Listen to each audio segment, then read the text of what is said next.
What is going on, guys? I'm your host, Eddie Lynch. Now, before I get started on the Survivor Series review, I got two things to say.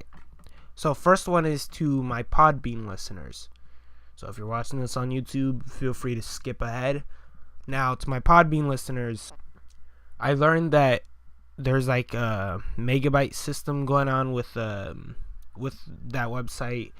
So, to save space, chances are I'm going to delete the oldest episode to upload a new one, if that makes sense. So if you guys want to check out a previous episode or whatever, they're all on my YouTube account. The Eddie Guerrero 10 defining moments, don't get me wrong, that'll stay on Podbean. That'll always be a Podbean exclusive, so don't think that'll be deleted. Okay, next. The reason I didn't podcast this week was because I was expecting my good friend Joshua Munn to come by, but unfortunately plans changed, so he couldn't make it. So, I'm off here gonna podcast, and it's going to be, just a Survivor Series review. I'll still review next Saturday if I get the time. It's going to be either Saturday or Sunday, so, just look out for that. And, let's just dive straight into it. So I'm just going to skip the pre-show matches because I don't really care about any one of those. So the match I cared about the most was the match coming first was the SmackDown Women's match. Now, I know there's Goldberg versus Lesnar and Team SmackDown versus Team Raw, at least on the men's side as well, but don't get me wrong, I care about those two, but I care about this match more. Anyway, it was a good match. Natalya comes out to a very, very nice reception into her hometown, especially because also she replaces Nikki Bella, since Nikki was attacked, so she's now the new entrant in the SmackDown team. Performance of the night. I think Nia Jax delivers this one because, she had some of the best spots here. She was booked like a monster. She looked like one. I guess I also have to give it to Carmella and Alicia Fox because those two, they put on some surprisingly good chemistry together. And I've always been big on Carmella. Alicia Fox has always been kind of in the back of my mind, so I didn't really expect them to put on quite the show that they did. So kudos to them for, putting out some good chemistry in the match. The match ended with Bayley giving the Bayley to belly to Becky Lynch. 1, 2, 3. That's how it ends. So Charlotte attacks Bayley at the end of the match, and that's how this ends with Charlotte out on top. She's 14-0 now. So we're going to see a Charlotte versus Bayley feud after this, I'm sure. Which I'm pretty sure that's where they were going before Raw. I don't know. I don't watch Raw that consistently. Nikki Bella will keep feuding with Carmella, I'm sure. I'm sure that's who attacked Nikki Bella. Alexa and Becky are still feuding, which really praises for. And where does Natalya go from here, though? Sasha Banks will probably start feuding with Dana Brooke. Nia Jax probably going back to being the monster. Alicia Fox, I think that's pretty obvious. She's going to be enhancement. But what about Natalya? Where does she go? Does she go back doing the comedy stuff? It's not bad, but I think she deserves something a little bit bigger than that. So anyway, that's how this match goes. Next on the card, we got Miz versus Sami Zayn. The first interpromotional singles match since the brand split. For those wondering why Ziggler dropped the belt to Sami a week ahead of time, I think it's because, Miz has been doing so much better with it than Ziggler has been doing with that belt. Ziggler's the better wrestler, but Miz has just been, on a dominant roll So what he's been doing so much with that belt that, it's crazy, I think they saw more dollar signs in Miz as IC champion than Ziggler. So that's why they had Ziggler drop it out. Now, granted, his title reign was kind of short, which made it pretty lackluster, or at least provided reasons why it was so lackluster. He was not working out as Intercontinental Champion, in my opinion. So, getting back to the match itself, Sami Zayn got injured in the middle of the match. Now, whether that was real or fake, I don't know. I do know that Miz started working that leg for the second half of the match. He got a figure four, which lasted the longest time on Sami. Sorry. So, he got the figure four on Sami Zayn. Sami Zayn, he taps one time in the middle of the figure four, and just when you think Sami, he's about to tap, even I was like, whoa, I didn't think they'd make Sami tap. That one tap caused a big silence with that crowd. You could hear a penny drop. There was a big silence after that, but Sami, he didn't tap after all. He just did the little tap on the floor, but it wasn't a tap, I guess. And so Sami, he's fighting, he's struggling. He eventually gets to his stomach, reverses the figure four. Later, we see Sami Zayn, he hits the figure four on The Miz, move steal. Just when we think Miz taps, Maryse, she rings the time bell. Once again, screw job. This time with Toronto, not Montreal. After that, Sami Zayn, he gets up celebrating like he won, thinking he won. He did not. Miz gets the roll up, and 1, 2, 3, Miz retains your Intercontinental Championship belt. And that's how it goes. I was not a big fan of this finish. In fact, I'm very mixed on it. It's just a shame to see what happened. Next on the card, we had the tag team division elimination tag match. This was the match I was not expecting to be that good, and it turned out to be one of the best on the card, in my opinion. Anyway, we got to see some good spots from American Alpha. The Shining Stars surprised me quite a bit. They hit some good spots as well. Like, I think it was Epico who hit like this triple suplex combination, which they called a tripleta. So it was like a German suplex to a back fall suplex to just a regular standing delayed suplex. It was good. So there's some good offense in from everyone. After that, we saw some good back and forth action. The last two teams remaining were the Usos and Cesaro and Sheamus. Now, these two, they put on quite the show at the end. These two teams, for every super kick Jey Uso did, for every splash Jimmy Uso did, or if it's the other way around, there was always a Sheamus bro kick or a Cesaro swing.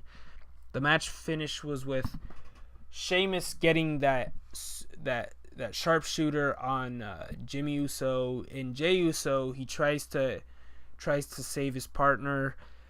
Sheamus intercepts with the bro kick, and Jimmy Uso or Jey Uso, whichever the hell one it is, he taps out, and there you go. Cesaro and Sheamus, they won. Next on the card was probably the most ridiculous stipulation one. Brian Kendrick versus Kalisto. So for those that don't know, if Brian Kendrick lost, the whole Cruiserweight division was moving to SmackDown Live. And I think this was pretty ridiculous, to be honest with you. Especially because, first off, the Cruiserweights are getting their own brand anyway. So why it even matters which show they're on is beyond me. They shouldn't even be on either SmackDown or Raw if they're getting their own brand. It's not like they work in with Raw or SmackDown.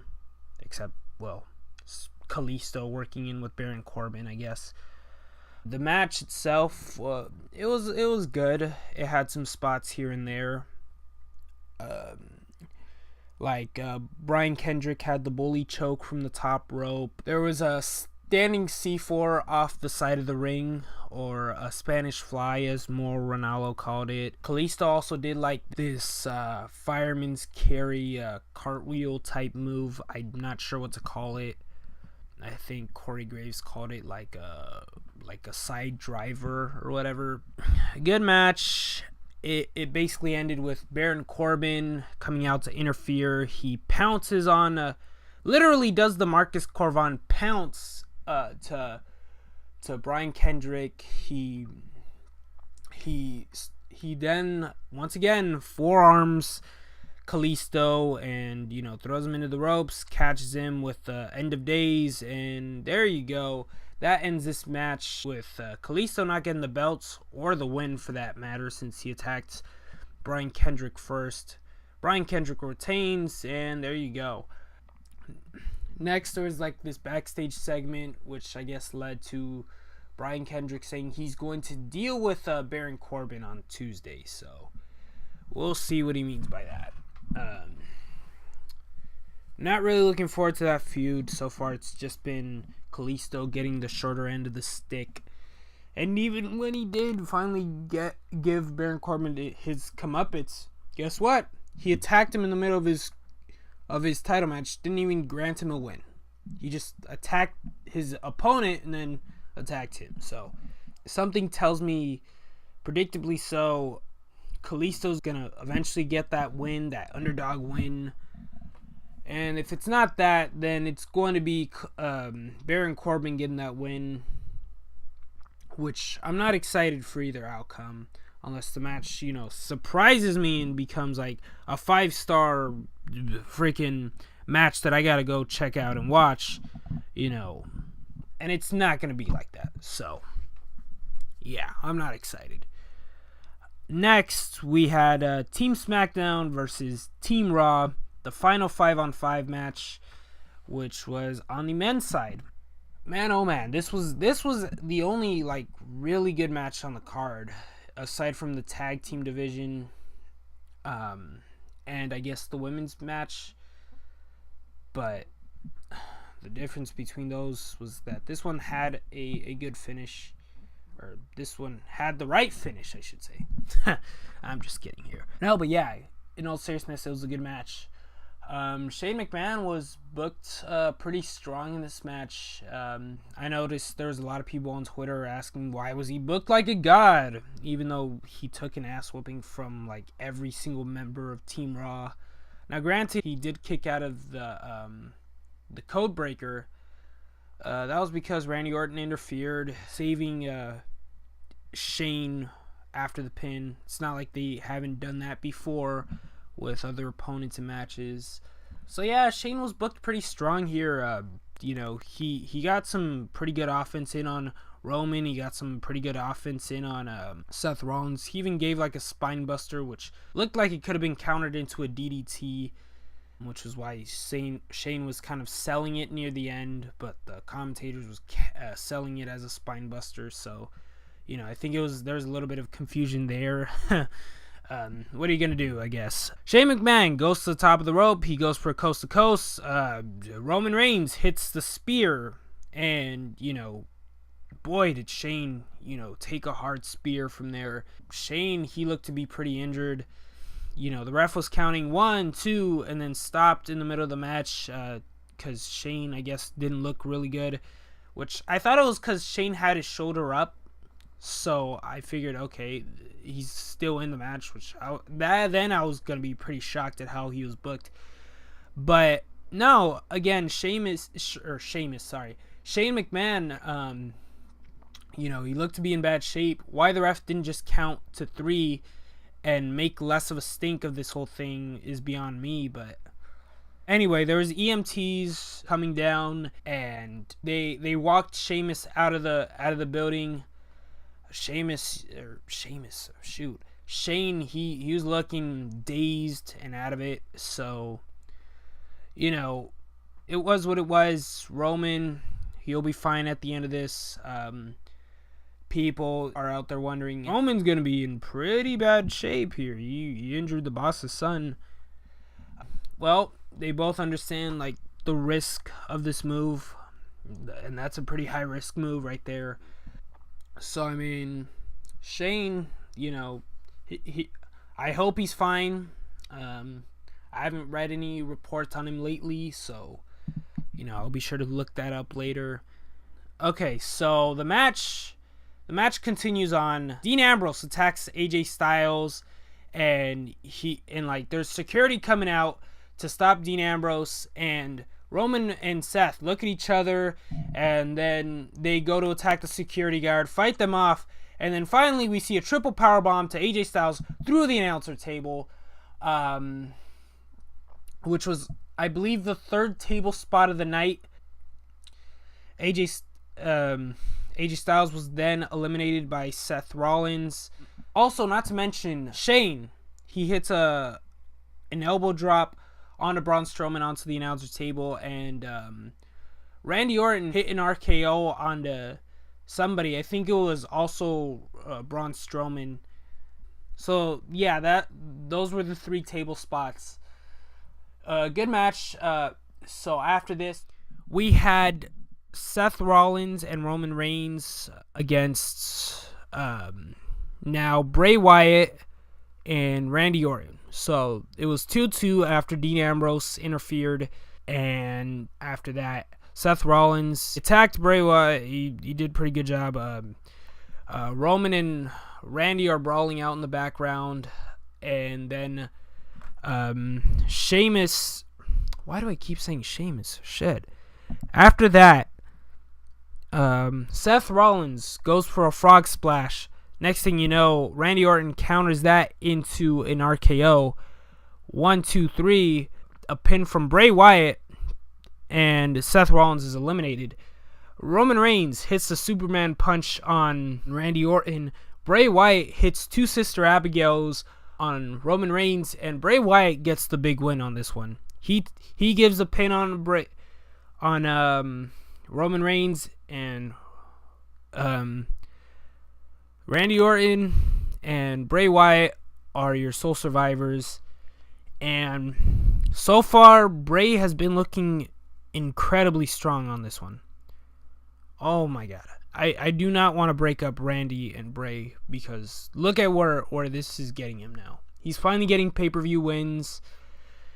And you know, as long as Bray's looking good right here, I think, you know, WWE has a shot at bringing back their top star of Bray Wyatt. I think you're finally salvaging... Ooh, hiccup. I think you're finally salvaging Bray Wyatt's career here. So, do not break them up until it's time. You know, until Bray Wyatt just finally ends up looking strong and is finally able to win matches on his own.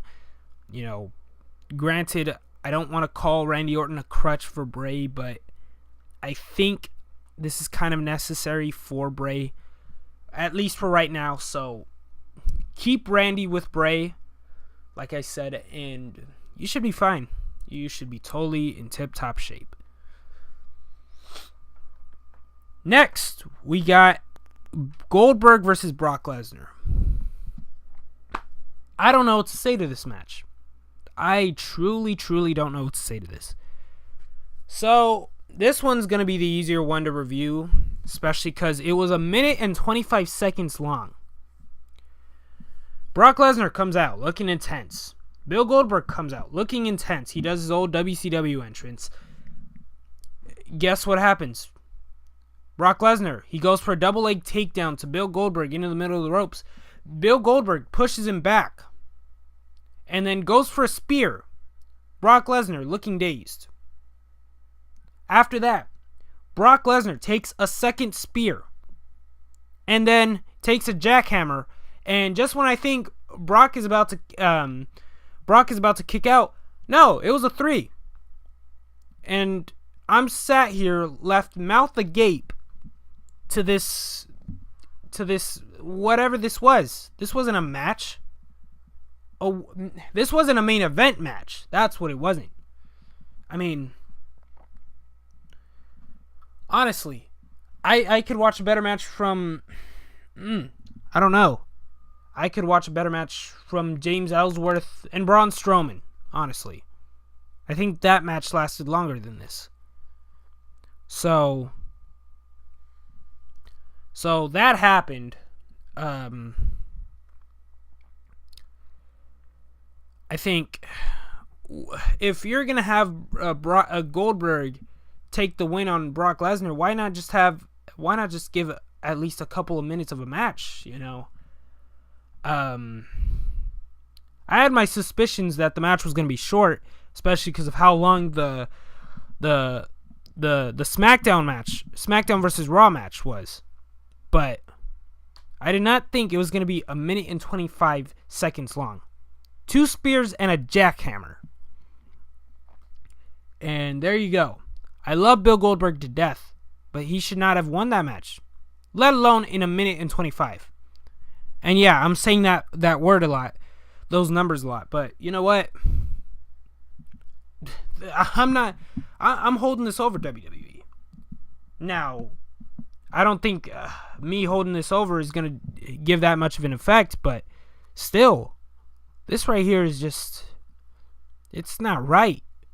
You could have had so many people beat Brock Lesnar and instantly become the next top star to capitalize on. But you give it to Brock Lesnar. You give Brock Lesnar for Bill Goldberg to slay the beast. Now, not only does this make Brock Lesnar look weak, especially because he lost to a 50-year-old man who hasn't wrestled in 10 years. And again, I love Bill Goldberg, but these are facts here. He lost to a man who hasn't wrestled in 10 years. Not only does this make Brock Lesnar look weak, it makes every single person who has taken an ass whooping to Brock Lesnar look weak as well. It makes Cena look weak. It makes Roman look weak. It makes the Shield look weak in general. Who else? Makes Kevin Owens look weak. Every single person Brock Lesnar has beaten down, it makes them look weak too. So, there was your finish to Survivor Series. Most of the matches were good. The finishes were not great. And you have this. This was your main event, everyone. Well, I'm Eddie Lynch. I'm signing off for the night. A few plugs. Gold Coast Wrestling. They're going to have their first show in January. So, I'm not sure on the date quite yet. So, whenever that may be, look out for that. And from what I'm hearing, the matches are going to be, the event's going to be delayed to a little bit further, which I really hope they don't, because yours truly, Eddie Lynch, will be part of that match. Let's see here. Follow me on Twitter. eJose98, Eddie Lynch. Subscribe to me on YouTube. Podcast Legend Killers. Not only that, look up Eduardo Betancourt. You should see my picture up. I do custom Titantrons and such like that. Yeah, there's not really much else to get into here. Follow me on Podbean if you guys care for earlier releases.